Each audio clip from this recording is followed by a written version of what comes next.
Drama on One. Sundays at 8 p.m. rte.ie/drama on one. Drama on One. You're listening to RTE Radio 1.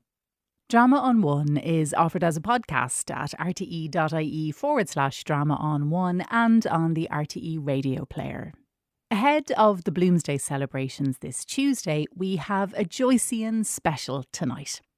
The James Joyce Foundation in Zurich came into existence in 1985 after a string of coincidences which we'll hear about in a few moments. To commemorate the anniversary of James Joyce's death in Zurich on January the 13th, 1941, Ursula Zeller, Ruth Frainer and Fritz Senn from the James Joyce Foundation shared their stories with Kevin Reynolds. This is James Joyce in Zurich.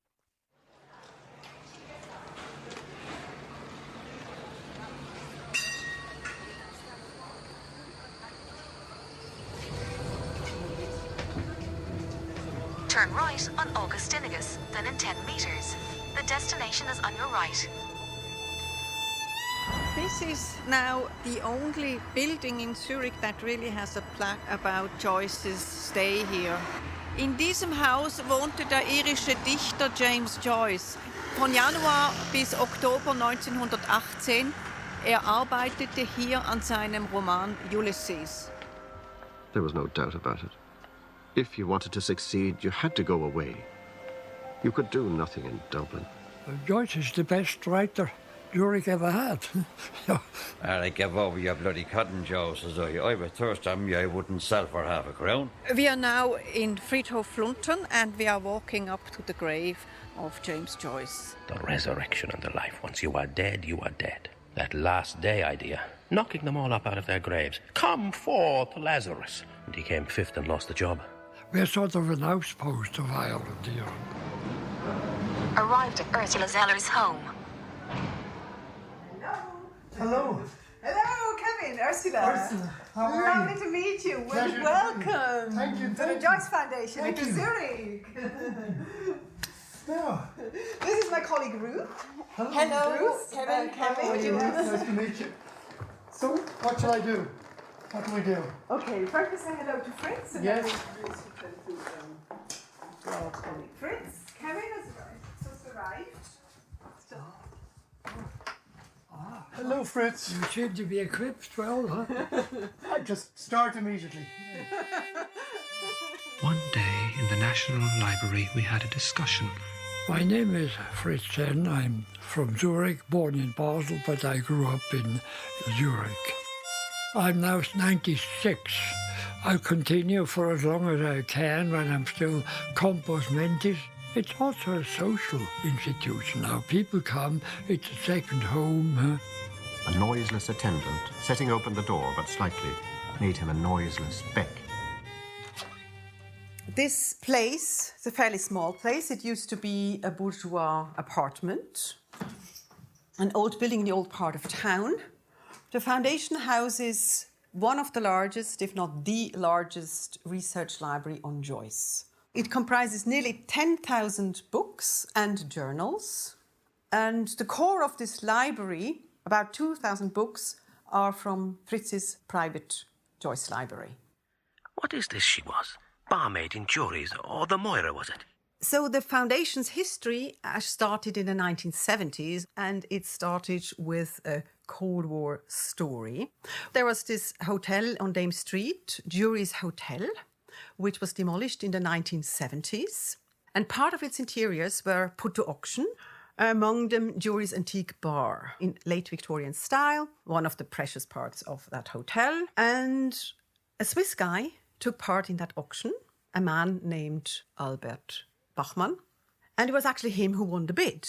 So he purchased it and shipped it to Switzerland. And Albert Bachmann was an interesting figure, rather dubious character. He was an officer in the Swiss army, in the military secret service, actually. And he was also a fanatic Cold Warrior.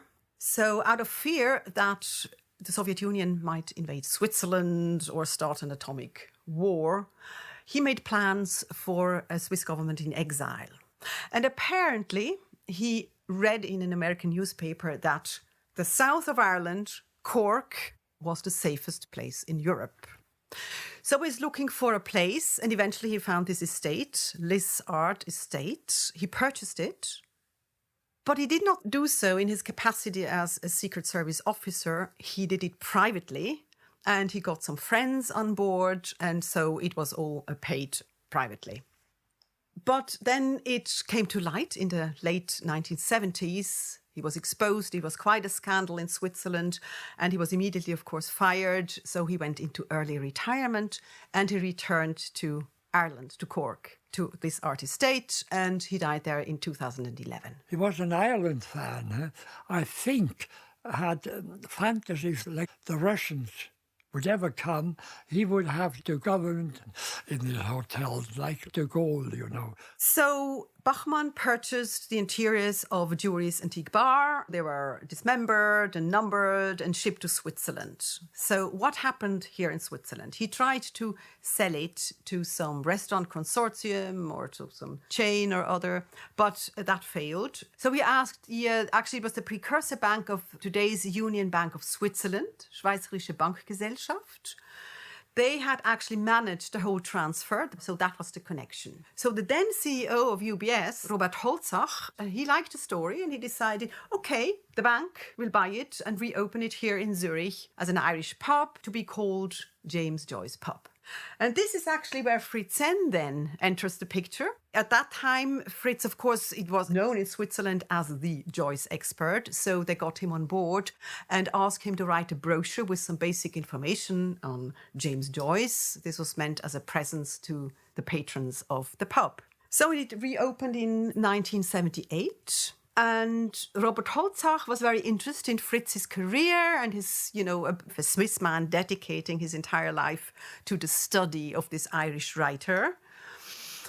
And then Fritz Senn lost the job at a prestigious publishing house here in Zurich, Diogenes Publishing House. So he was looking for something new. And of course, he had been in touch with American and other universities. And one of them was interested in buying his Joyce collection, his private collection. When Robert Holzach heard about this, he thought, well, wait a moment, we should keep this in Switzerland, make it accessible to the public, and transform it into a foundation. It still took several years to realize these plans. On the 9th of May, 1985, the foundation was officially established. It's the best Irish exports, booze and literature. Good puzzle would be cross Dublin without passing a pub. The pub came first because the bank, in a good moment and rare moment, they wouldn't do such stupidities nowadays. They set up the Joyce Foundation here.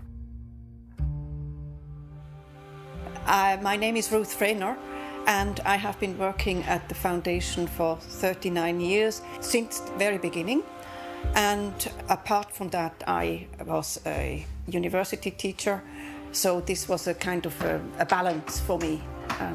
And I have now the last month in my time at the foundation, so at the end of September I will go into pension. I first heard of Joyce from my professor, Professor Straumann, who had interviewed him.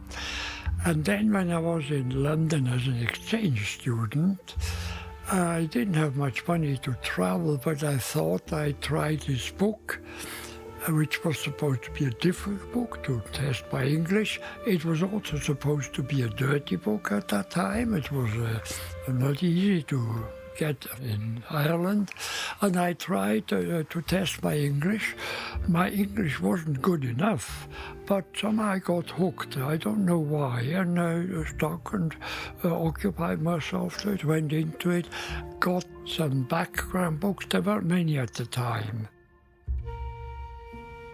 It's not so easy. It's probably difficult for an Irishman to understand that somebody of such importance is not supported by state. I mean, Joyce is the best writer Zurich ever had.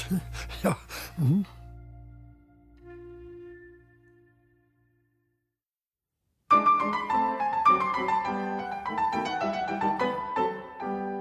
I I've just got here through Paris from the sunny southern shore. I to Monte Carlo went just to raise my winter's rent. In 1904, Joyce decided to leave Ireland. As we know from this Dubliner story, you have to leave Ireland if you want to succeed. So he decided to leave, and he was looking for a job on the continent. And he applied at the Berlitz schools, and he got this telegram, appointment in Zurich, go Friday.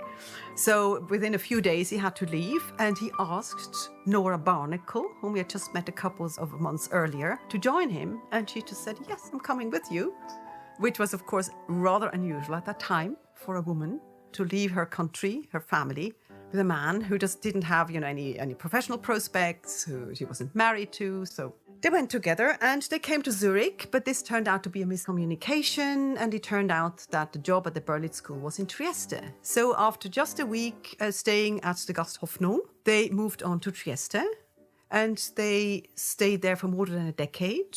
They had 2 kids, Giorgio Joyce in 1905 and Lucia Joyce in 1907. And when the war broke out, Joyce, the Irishman, of course, was still a British citizen.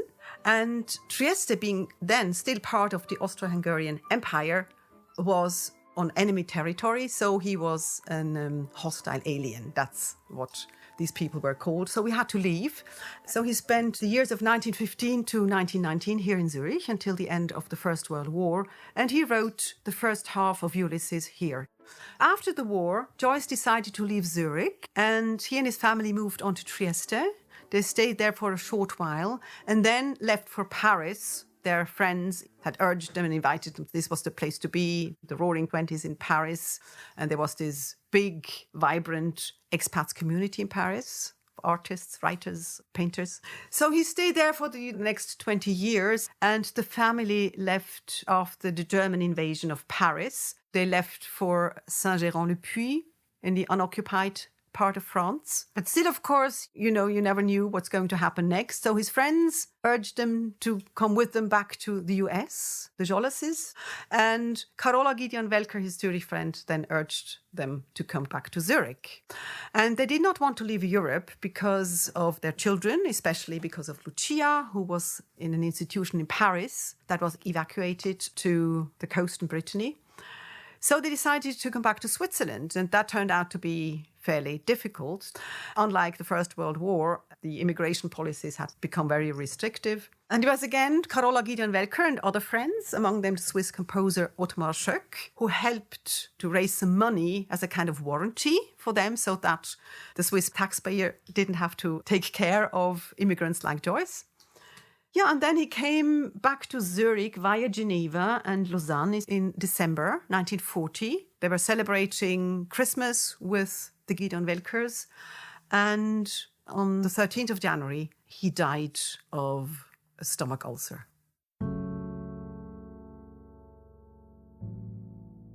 He was buried 2 days later in Fluntern Cemetery. I will appear to you after death.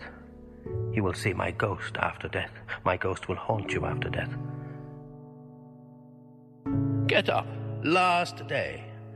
And every fella mousing around for his liver and his lights and the rest of his traps. Fine damn all of himself that morning. We are here at Fluntern Cemetery. This is the cemetery where Joyce and his family are buried. This is a memorial grave, and it was installed in 1966.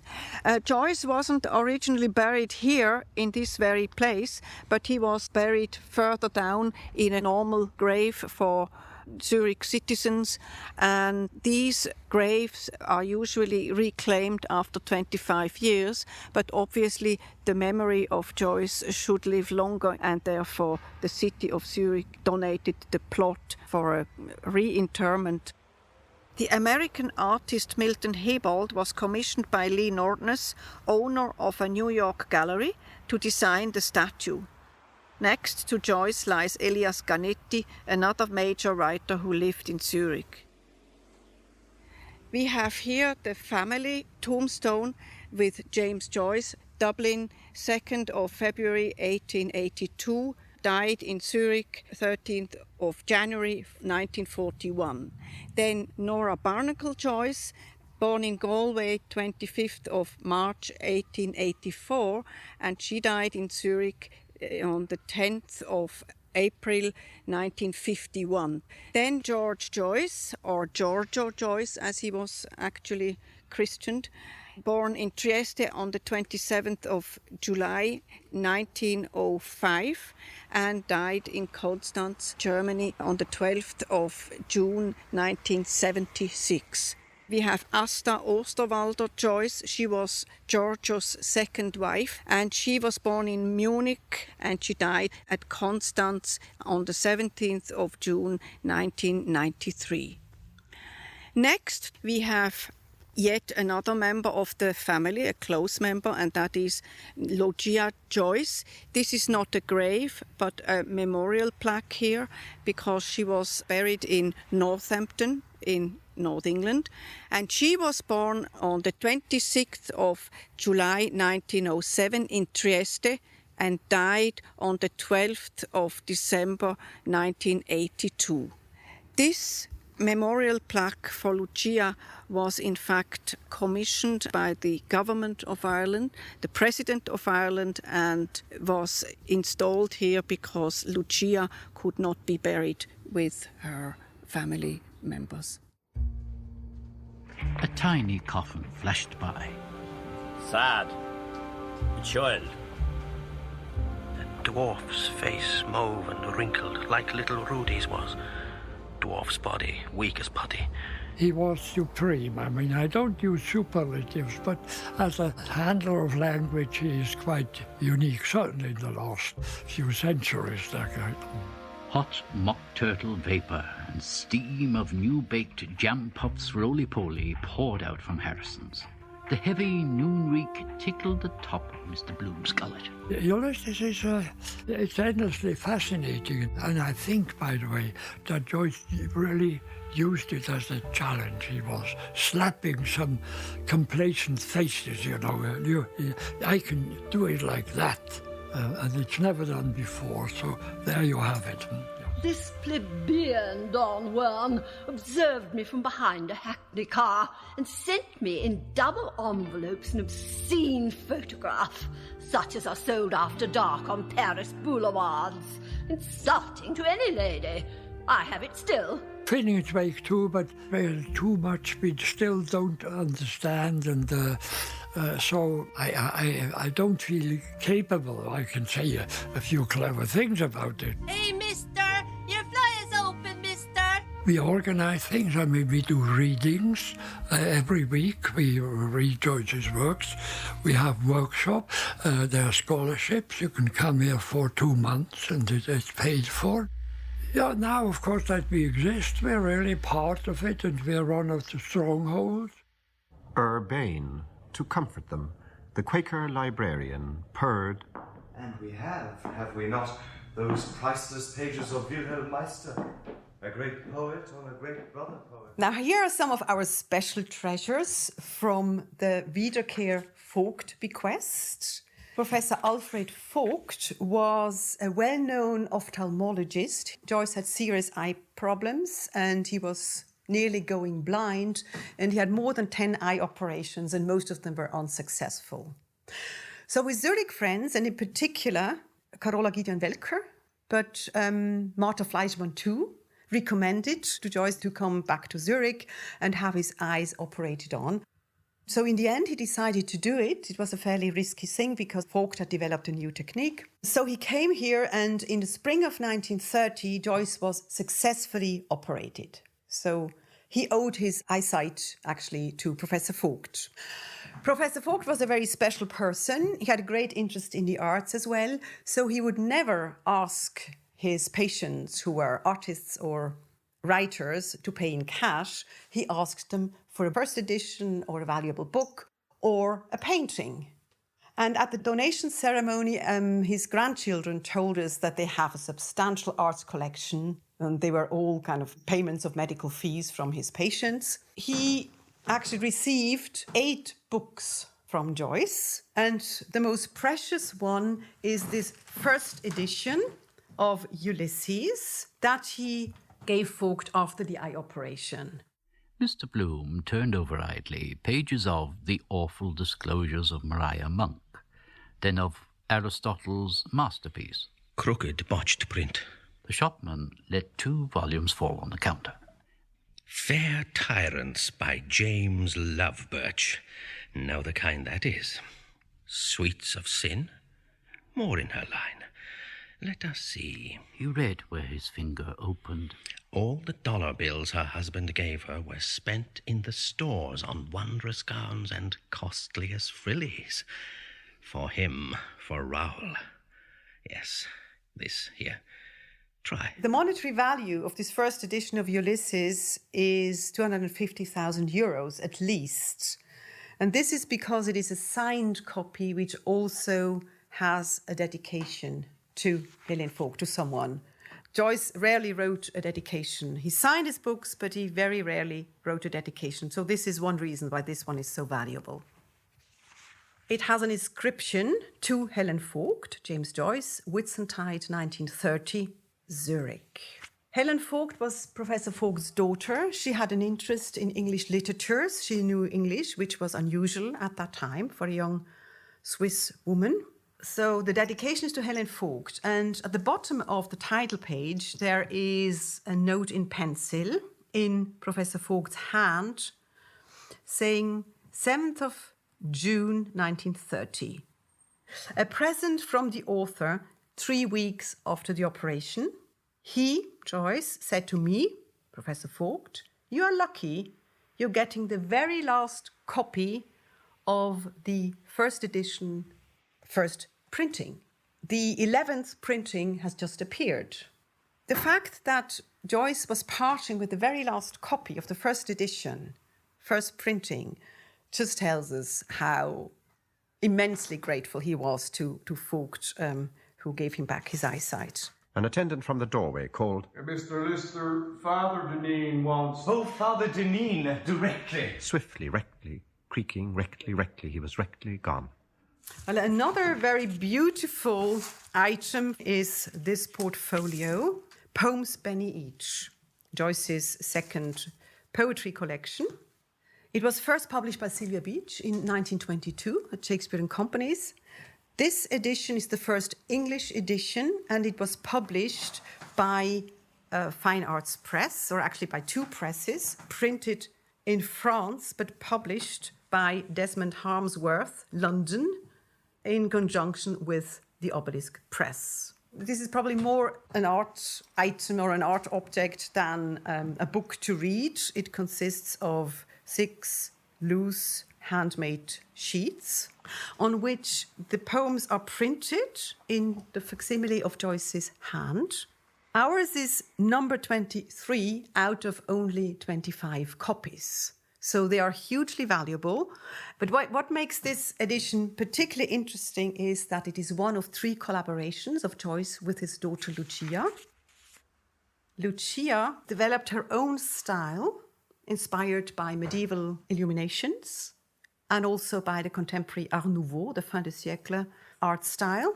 The title page is Poems Penny Each by James Joyce, initial letters designed and illuminated by Lucia Joyce. Lucia was in an institution in England, and so she never came. But I did write to her, invite her to some occasion. I knew she couldn't come.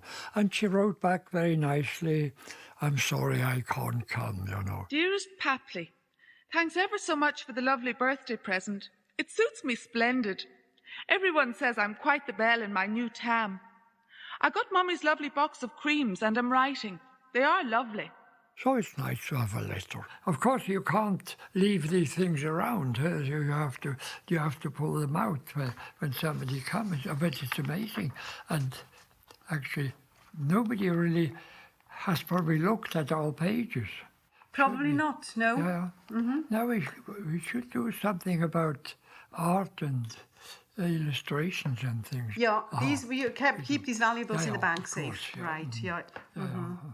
But of course, then we have to go over there and bring it for visitors. But we simply don't have the safe, safe space here at the foundation for exhibitions. An exhibition room. That would be wonderful. Yeah, absolutely. P.S. Excuse bad writing. I'm in a hurry. Bye-bye. M.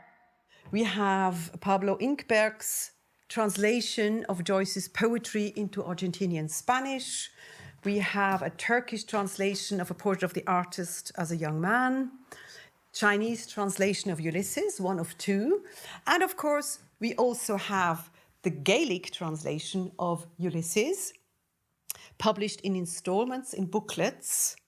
The Gaelic translation was done by a team of translators around Seamus O'Hinnigan, and it was published, or these booklets were published in Belfast. And there was a fellow with a ballyhooly blue ribbon badge spiffing out of him in Irish.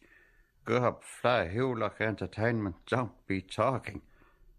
Ireland sober is Ireland free. The third item from this collection is a first edition of Finnegan's Wake, published in 1939. And it is actually a special edition, limited to 425 numbered copies. And it is signed by Joyce, writer's copy for Frau Helen Wiederkehr Vogt, Zurich. James Joyce, Paris, 4th of May, 1939. And he signed it in green ink. Here we have, from another bequest, we have Joyce's and Nora's identity card in pink. Monsieur Joyce, écrivain, signed by Joyce, and there is a photograph of Joyce in profile, and likewise a photograph of Nora. And here we have Joyce's marriage certificate.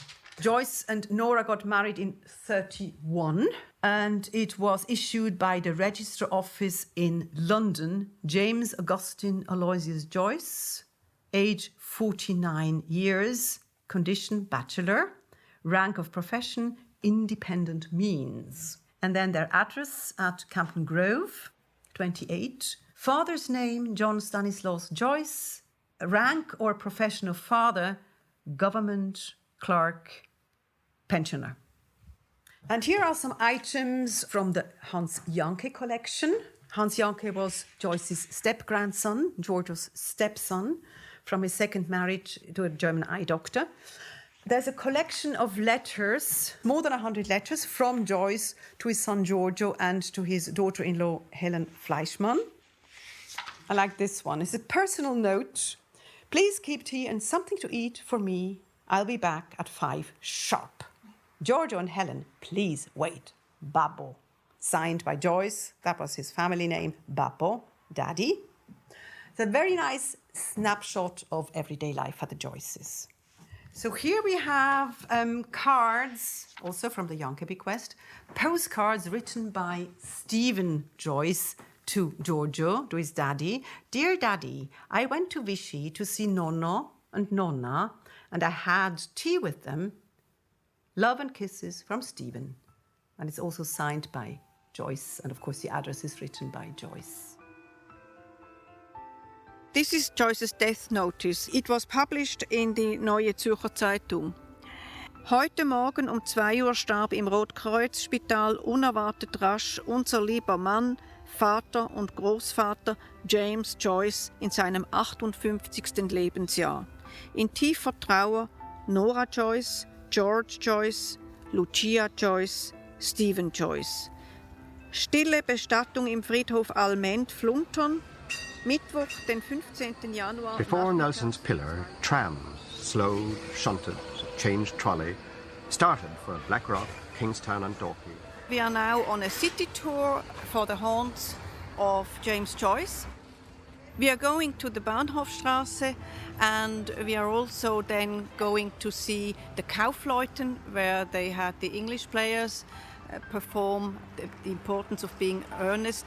And then we will go to the Carlton Elite, which was the hotel where Joyce stayed whenever he came to Zurich in the 1930s.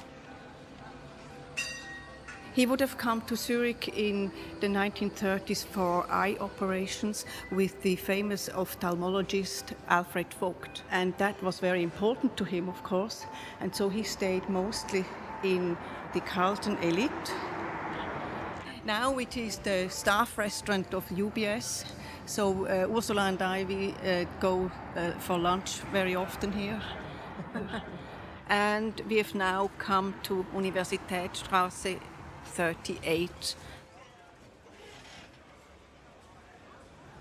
Well, actually, these two houses, number 38 at Universitätsstraße, just above Zurich University, and the other a few blocks further down on the road, these two houses are probably the most important Joyce addresses in Zurich, because Joyce wrote the Zurich half of Ulysses here in these two apartments. He started, of course, in Locarno, and then he resumed his work here in Zurich. And Joyce came to this place from the Italian part of Switzerland, from Ticino. Nora and the family had spent the winter of 1917 and 18 down there in the sunnier and warmer part of Switzerland. And they moved to this apartment in January 1918. They occupied the entire first floor, so they had a fairly large, spacious building, bright and clean and all that, as compared to the ones they had down in Seefeld near the lake. Both Joyce and Nora kept complaining about the darkness, the scruffy, dirty places, and Joyce didn't have enough room really to work there, so we would often go to cafes to work.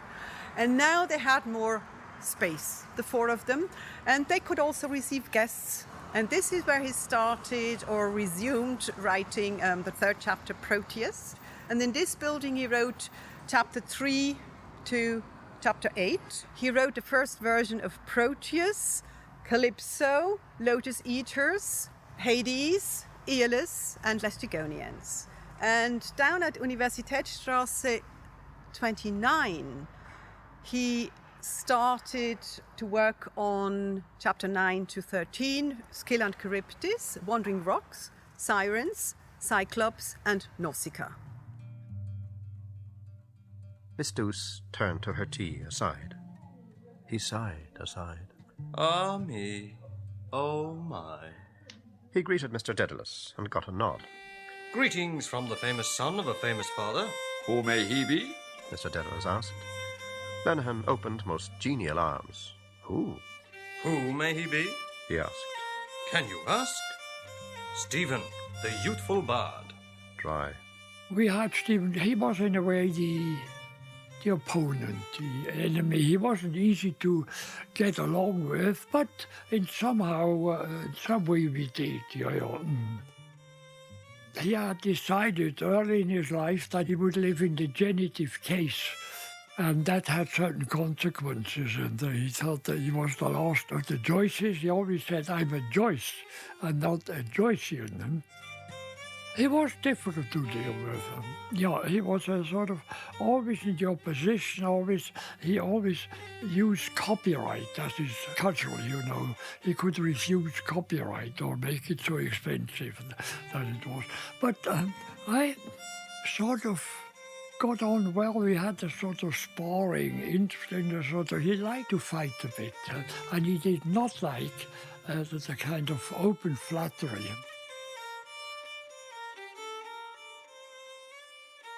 Stephen inherited all the genes, but not the genius.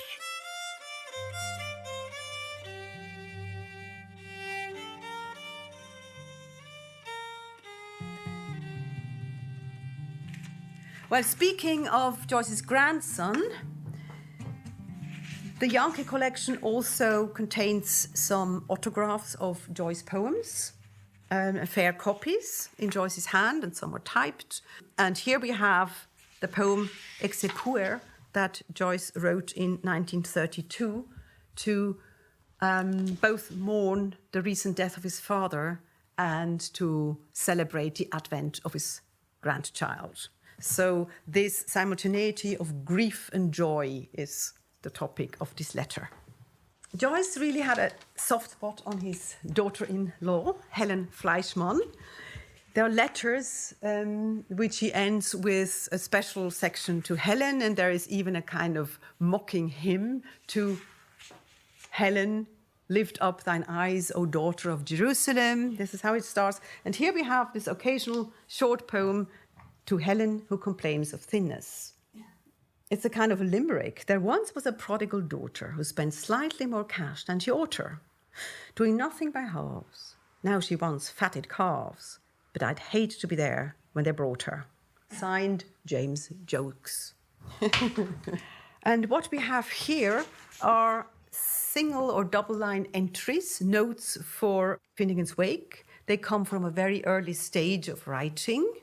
And as you can see, he crossed out lines in crayon, in red or blue.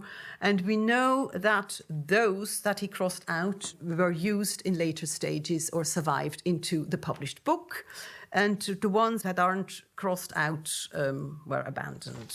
When the Yankee papers surfaced in 2005 and were donated to the foundation the following year, they made quite a stir in the Joyce world because these document an in-between stage between these notebook entries and first narrative versions of Finnegan's Wake. And actually, Hans, we just knew him from a few visits, and he still loved to speak Swiss German because he had spent some years as a child and as a youngster here in Zurich with his mother and his stepfather Giorgio. So he came a couple of times, but we didn't know him well. And then one day in 2005, he contacted us and said, I still have some papers from Joyce inherited from my mother, and I would like you to have a look at them and assess and evaluate them. But don't expect too much. It's mostly just personal documents, everyday,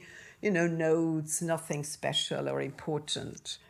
And then when that suitcase arrived, and it just arrived by regular mail, there was no insurance, there was no customs declaration, it was just like a simple parcel, But I suppose that was the best kind of disguise for such valuable materials.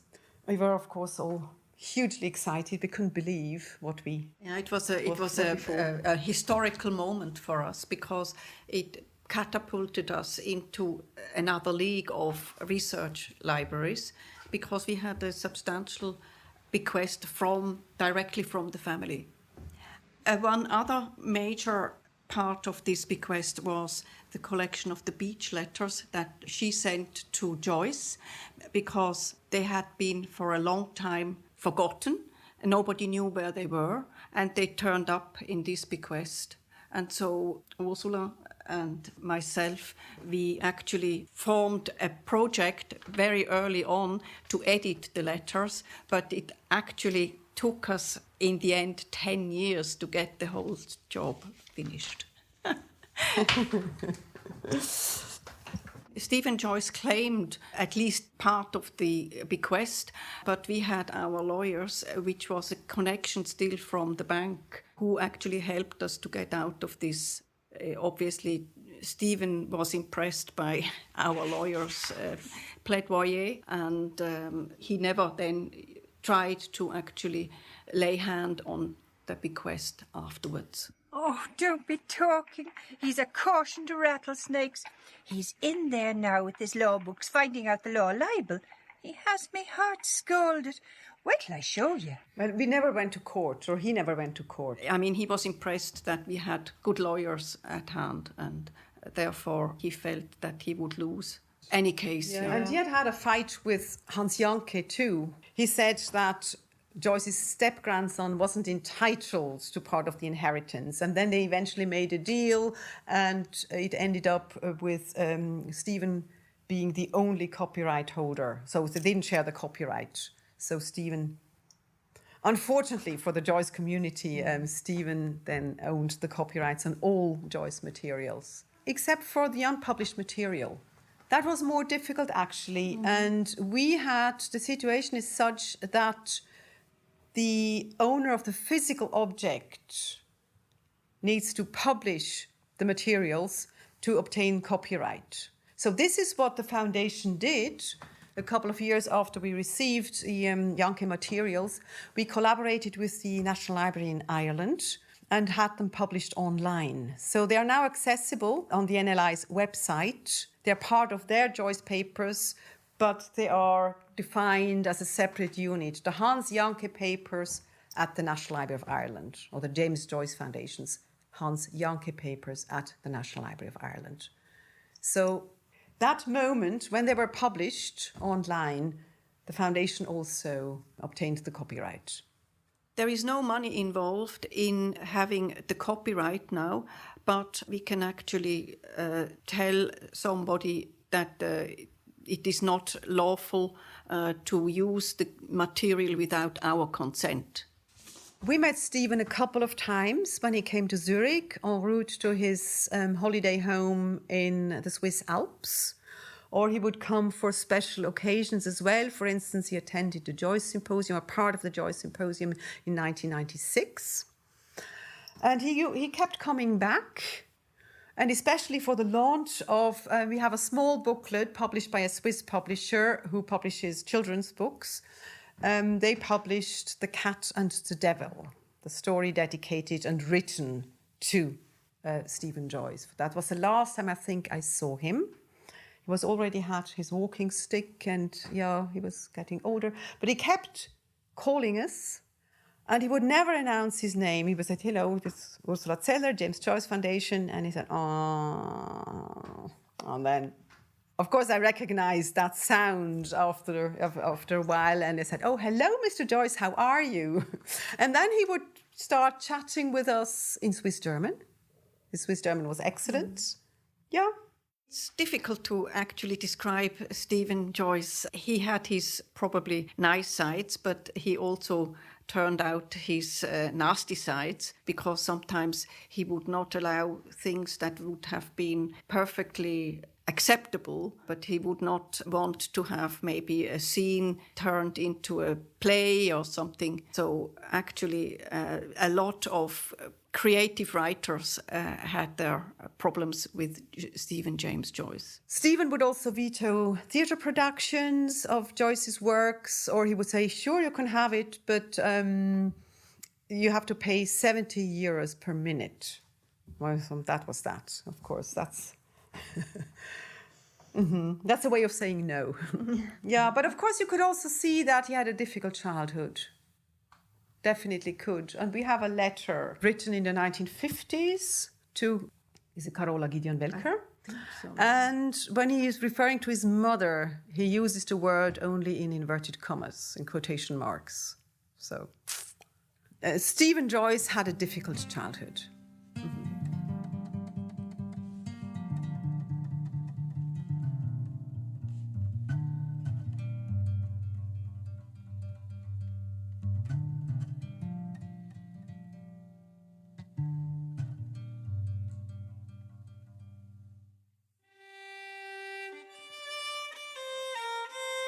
Giorgio is a kind of non-person. He has a good profile. He didn't say much. I still remember when we were here on the Bloomsday, and I said, oh, let's send a telegram to Dublin. He said, I'm damned if I will. I don't think it's easy to be the son of somebody else.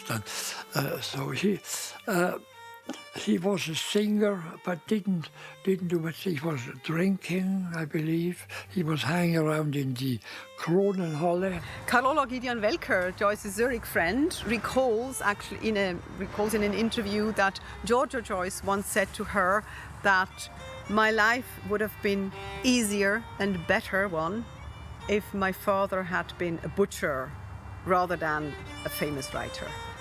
I knew Frank Budge, and he came to Zurich every summer, and I still remember once at his talks, people asked him, did you like Joyce? And he could have said, oh, we were the greatest of friends. And he thought for a while, really thinking and weighing the pros and cons, and said, yes, I did like him. And you could see it wasn't an easy friendship. Joyce wasn't an easy person to get on with. Mulligan is a contaminated, bloody, double-dyed ruffian by all accounts. His name stinks all over Dublin. He was difficult, he was resentful, he was easily offended. I won't have her bastard of a nephew ruin my son, a counter-jumper son. I'll tickle his catastrophe, believe you me.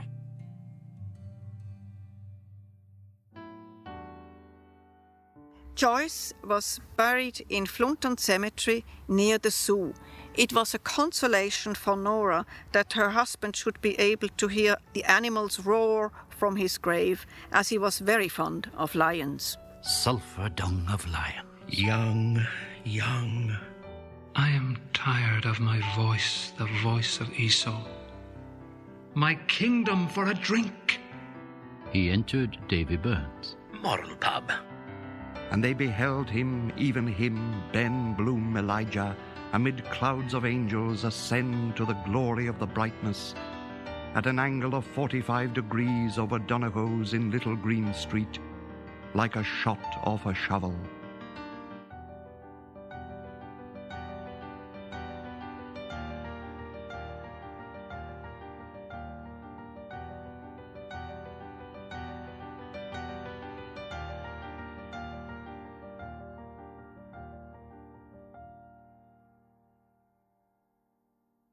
That was James Joyce in Zurich. You heard the voices of Ursula Zeller, Ruth Frainer and Fritz Senn from the James Joyce Foundation. The excerpts from Ulysses were from the 1982 RTE Complete recording, which is available along with a trove of Joyceana on the Drama on One website. With special thanks to Martin Mulheim, Goretti Slavin and Kevin Brew. Sound supervision was by Ruth Kennington. The producer was Kevin Reynolds. rte.ie/drama on one. And as Bloomsday approaches, we continue with Ulysses and the 1982 recording by the RTE Players, directed by Willie Stiles, with sound by Marcus MacDonald. Here's an excerpt from the Calypso episode with Ronnie Walsh as Leopold Bloom.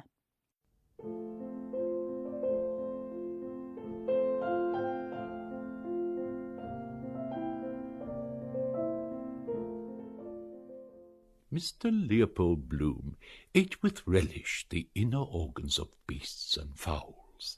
He liked thick giblet soup, nutty gizzards, a stuffed roast heart, liver slices fried with crust crumbs, fried hen cod's roes. Most of all, he liked grilled mutton kidneys, which gave to his palate a fine tang of faintly scented yodel. Kidneys were in his mind as he moved about the kitchen softly, writing her breakfast things on the humpy tray. Gelid light and air were in the kitchen, but out of doors gentle summer morning everywhere. Made him feel a bit peckish. The coals were reddening. Another slice of bread and butter. 3, 4. Right. She didn't like her plate full. Right. He turned from the tray, lifted the kettle off the hob, and set it sideways on the fire. It sat there, dull and squat, its spout stuck out. Cup of tea soon. Good. Mouth dry. The cat walked stiffly round the leg of the table with tail on high. Meow. Oh, there you are, Mr. Bloom said, turning from the fire. The cat mewed in answer and stalked again stiffly round the leg of the table, mewing. Just how she stalks over my writing table. Purr. Scratch my head. Purr. Mr. Bloom watched curiously, kindly, the lithe black form. Clean to see. The gloss of her sleek hide, the white button under the butt of her tail, the green flashing eyes. He bent down to her, his hands on his knees. Milk for the pussins? He said. Meow, the cat cried. They call them stupid. They understand what we say better than we understand them. She understands all she wants to. Vindictive, too. Wonder what I look like to her. Height of a tower? No, she can jump me. Afraid of the chickens, she's, he said mockingly. Afraid of the juk-juks. I never saw such a stupid pussins as the pussins. Cruel, Her nature. Curious mice never squeal. Seem to like it. Meow, the cat said loudly.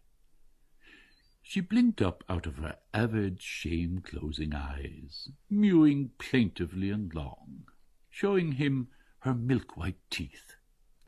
He watched the dark eye slits narrowing with greed until her eyes were green stones. Then he went to the dresser, took the jug Hanlon's milkman had just filled for him, poured warm bubbled milk on a saucer, and set it slowly on the floor. "Grrr," she cried, running to lap. He watched the bristles shining wildly in the weak light as she tipped 3 times and licked lightly. Wonder is it true if you clip them they can't mouse after? Why? They shine in the dark, perhaps, the tips, or kind of feelers in the dark, perhaps. An excerpt from the complete recording of Ulysses there, recorded by the RTE Players in 1982. And if you'd like to have a Bloomsday listening party this Tuesday, you can listen to the entirety of Ulysses and a host of companion programmes, including tonight's documentary by Kevin Reynolds at rte.ie/drama on 1. rte.ie/drama on 1.